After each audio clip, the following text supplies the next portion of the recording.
My name is Jill Bailey and I'm involved with AHC because my daughter, who is now 28, was diagnosed when she was 11 months old. Quite easy, really. The process was Lucy had bopping eyes when she was a couple of weeks old. We went into hospital. She was transferred to a London hospital because they said she was having epileptic seizures, but they weren't really epileptic seizures, but they didn't know what they were. So she was in Guy's Hospital for 3 months, having various tests, which kept coming back negative. They were introducing more and more drugs, and in the end they told me that she was blind, she was deaf, and she would never do anything.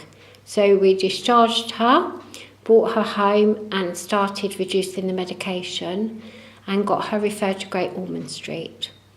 She had her first hemiplegic attack when she was 8 months old. So we went back into Great Ormond Street and John Wilson, who was her neurologist, had seen the condition before. So she was diagnosed at 11 months.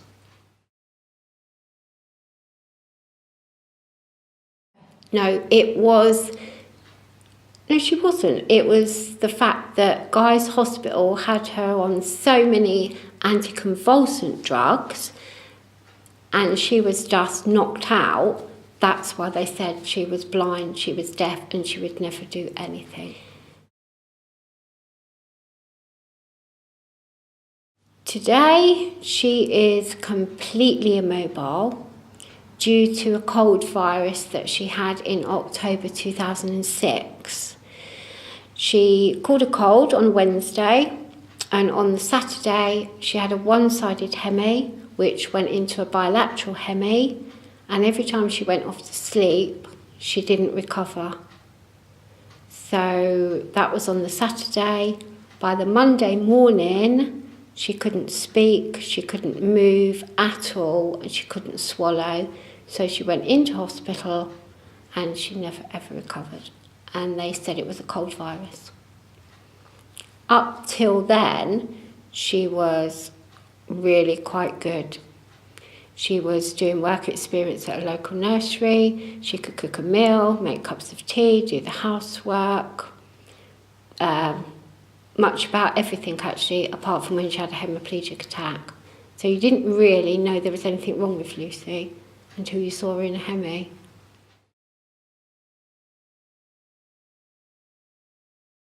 Oh yes, yes.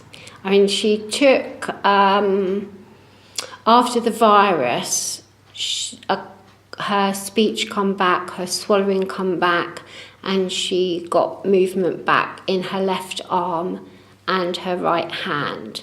Her head control come back. For the first year, she was in a terrible depression, but then she lifted out of the depression and her sense of humour come back, her personality come back, and that's where we are today. So she's a completely different person now than she was when she was a child.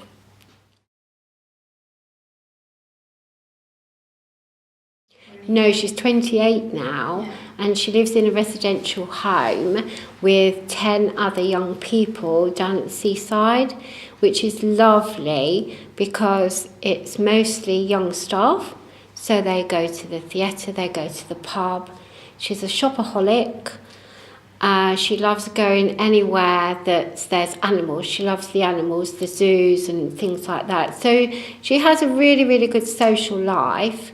She comes home to us most weekends, and we do holidays, and I still control all the hospital visits, dentist, because I like to be in control.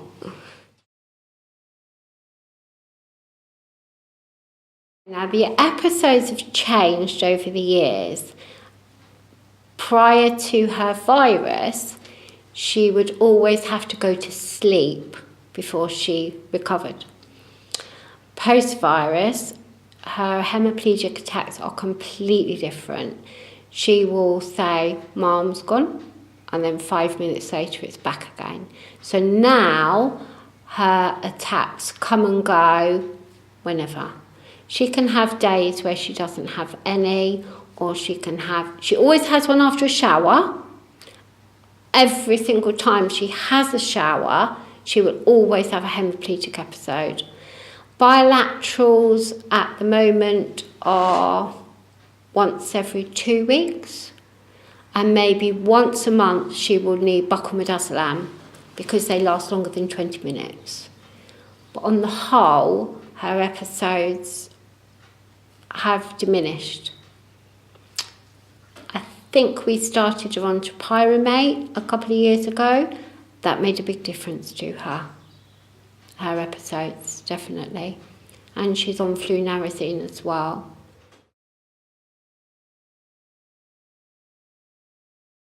No. She always, after an attack when she was younger, she would always be asleep for 10 seconds and then she would wake up perfectly the same as she was prior to the attack. She never had any lasting effects on Lucy. Even, I would say 10 seconds sleep and that's it, come on, let's get up now. And she was fine. The only time was after the virus. That's the only time that we had any trouble.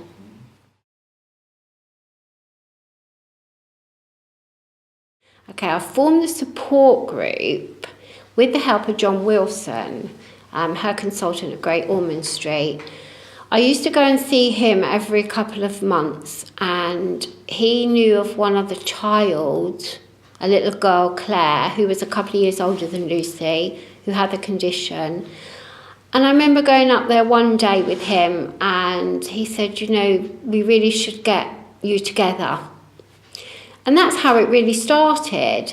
Lucy was about 6 by then, and he wrote to local hospitals, main hospitals, and that's how we spread the word. And years ago it was Contact a Family.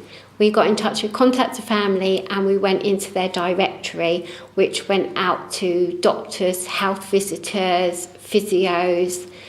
And it's from there that gradually the families started trickling in. So I started to do a meeting at my house, and then we got a little bit bigger. So I started to worry about my house. So we started to hire a hall, and we've really gone on from there.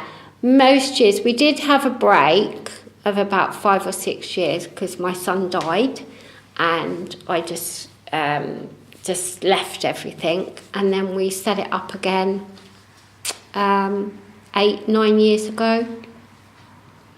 Then it's really grown from there, actually.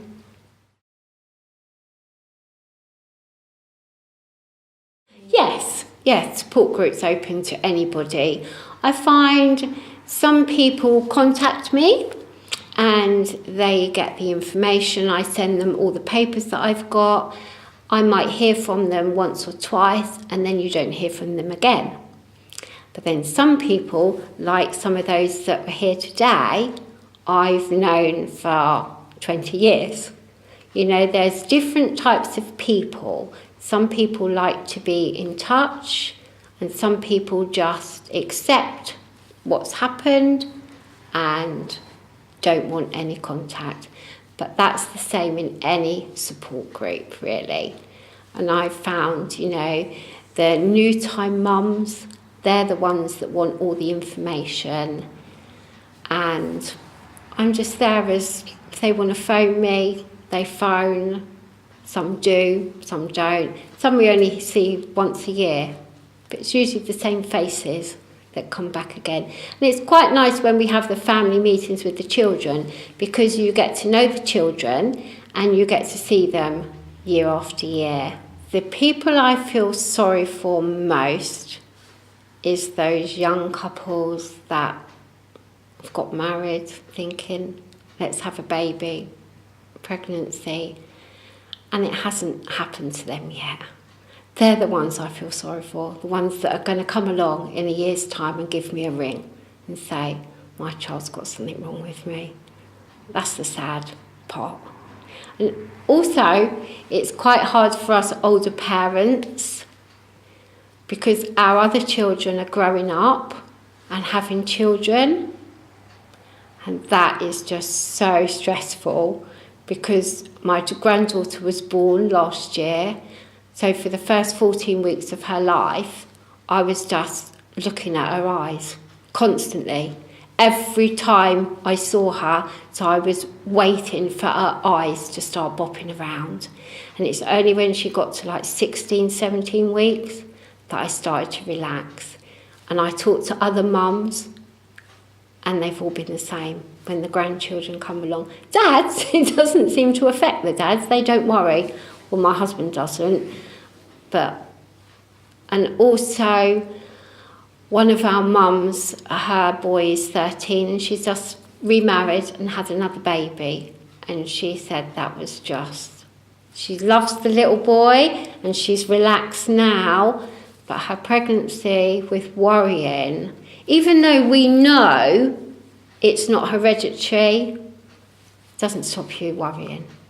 I think us mums are born to worry.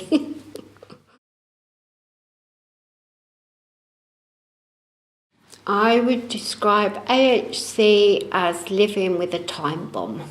And that's never know when it's going to go off. You never know what your day is going to be like. You plan, you go somewhere, you get there, my arm's gone. So you pack up, you get back in the car, you go back home. That's what it's like. I think other parents do not have a clue what it's like living with a child with AHC. I mean, I remember when my Lucy was bridesmaid, and, you know, I kept thinking, please God, please just let her be well for half a day. I'll be a good person.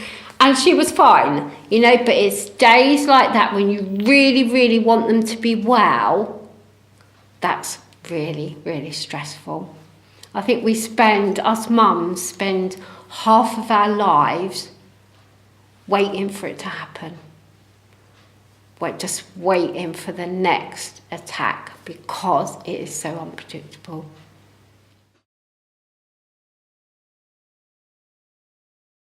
I would say to other parents, this might sound awful, but there's always somebody worse off than you.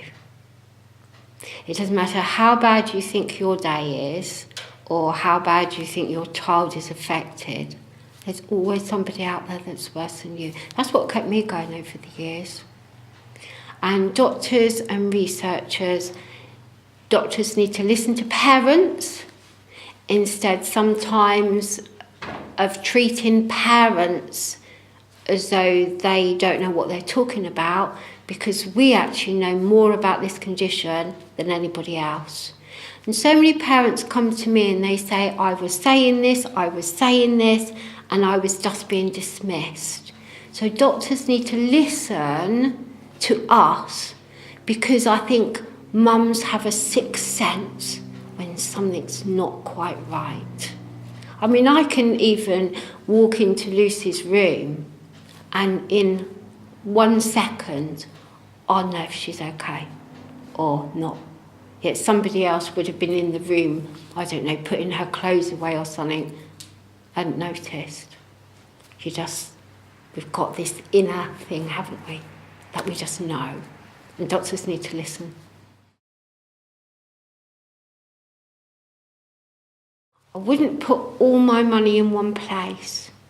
I would put some of my money in one country and some of my money in another country, and I would spread the money around so everybody had a chance to find something else out. Because I think with research as well, some of research is quite by accident. The TMS that Professor Sisodia has been doing, that purely resulted because of Lucy. After she had the virus, I wanted answers as to why she never recovered. So Lucy was the first person they done TMS on, and it was because of her results that Professor Rothwell had never seen before, made them start thinking, was that Lucy or was that AHC? So because of Lucy and because of the catastrophic event that happened to her, some good has come out of it, because now they've found and they're doing research into TMS. So there's always a reason for something. Sometimes we don't know the reason, but there's always a reason for something happening.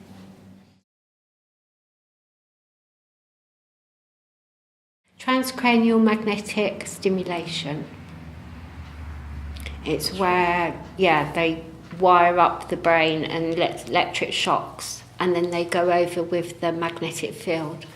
So Lucy took part up in London first, and then she went back again for another day because the results were so odd.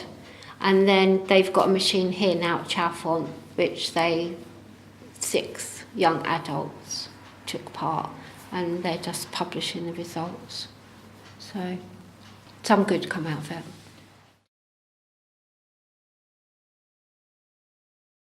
Anybody that showed an interest in alternating hemiplegia is good. I think possibly the problem we have is it is still so unknown. So many consultants, neurologists have never seen the condition. And we're in the age of the internet now. If you think back years and years ago, there was no internet or anything. The internet is a good thing. We need to get more people interested.